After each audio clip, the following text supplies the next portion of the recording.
എല്ലാവർക്കും പുതിയ ഒരു വീഡിയോയിലേക്ക് സ്വാഗതം.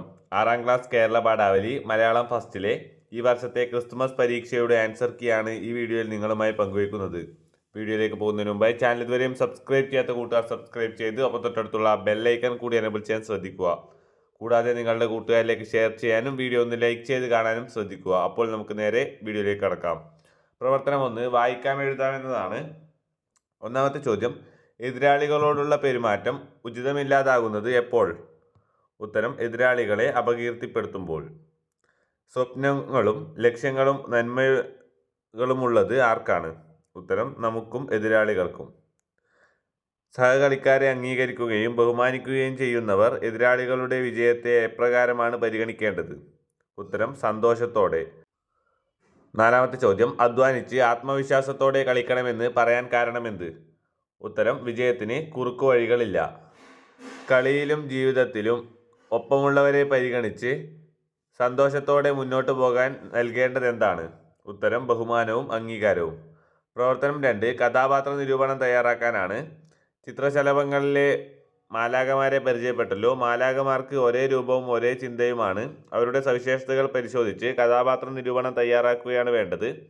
കഥാപാത്ര നിരൂപണം തയ്യാറാക്കുമ്പോൾ മാലാഖമാർ എന്ന് തന്നെ ഹെഡിങ് നൽകാവുന്നതാണ്. കൂടാതെ പാഠഭാഗത്ത് പഠിച്ചിട്ടുള്ള കാര്യങ്ങൾ കൂടി ചേർത്താണ് കഥാപാത്ര നിരൂപണം തയ്യാറാക്കേണ്ടത്. B question, നാടകവുമായി ബന്ധപ്പെടാത്ത പദമേത്? ഉത്തരം, തിരക്കഥ. പ്രവർത്തനം 3, വിശകലനക്കുറിപ്പാണ്. പണമെന്നുള്ളത് കയ്യിൽ വരുമ്പോൾ ഗുണമെന്നുള്ളത് ദൂരത്താകും. പഴഞ്ചൊല്ല് വായിച്ചില്ലേ? ഹാമെലിൻ നഗരത്തിലെ മേയർക്കും ഇതുതന്നെയല്ലേ സംഭവിച്ചത്? വിശകലനം ചെയ്ത് കുറിപ്പ് തയ്യാറാക്കുക എന്നതാണ്. ഇവിടെ പണം കയ്യിൽ വരുമ്പോൾ അദ്ദേഹത്തിന് ഒരു കാര്യവുമില്ലാതെ ആകുന്നു. ആ കുട്ടികളെയെല്ലാം നഷ്ടപ്പെടുന്നു. അതാണ് ഇവിടെ എഴുതേണ്ടത്. അടുത്ത ചോദ്യം, എലികളെ കൊണ്ട് പൊറുതിമുട്ടി. അടിവരയിട്ട പദം കൊണ്ട് അർത്ഥമാക്കുന്നത് എന്ത് എന്നാണ്. ഇവിടെ പൊറുതിമുട്ടി എന്ന വാക്കാണ് അടിവരയിട്ടിട്ടുള്ളത്. പൊറുതിമുട്ടി എന്നത് അർത്ഥമാക്കുന്നത് സഹികെട്ടു എന്നതാണ്. പ്രവർത്തനം 4, താരതമ്യക്കുറിപ്പാണ്.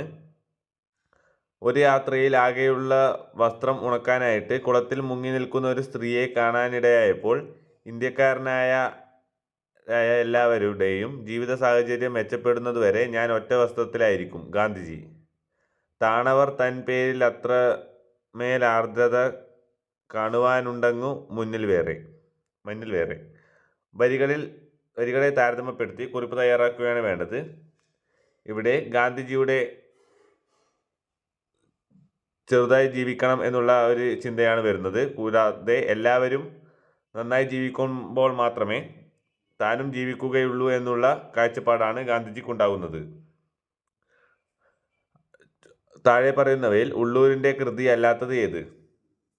ഉള്ളൂരിൻ്റെ കൃതി ഏത്? ഉത്തരം, ഉമാകേരളം.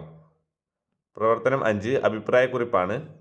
തലക്കെട്ടുകൾ വായിച്ചില്ലേ? തിരിച്ചടികൾ മറികടന്ന് വിജയത്തിലെത്തിയ അബ്ദുൽ കലാമിൻ്റെ അനുഭവം നമുക്കറിയാം.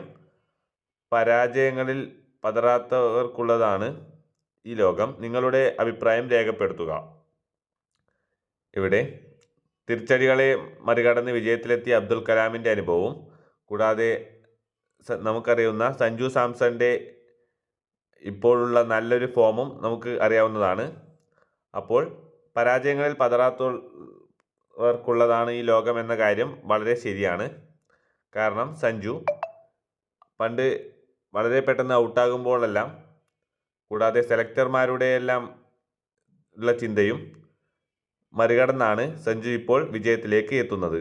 പ്രവർത്തനം 6, ആസ്വാദനക്കുറിപ്പാണ്.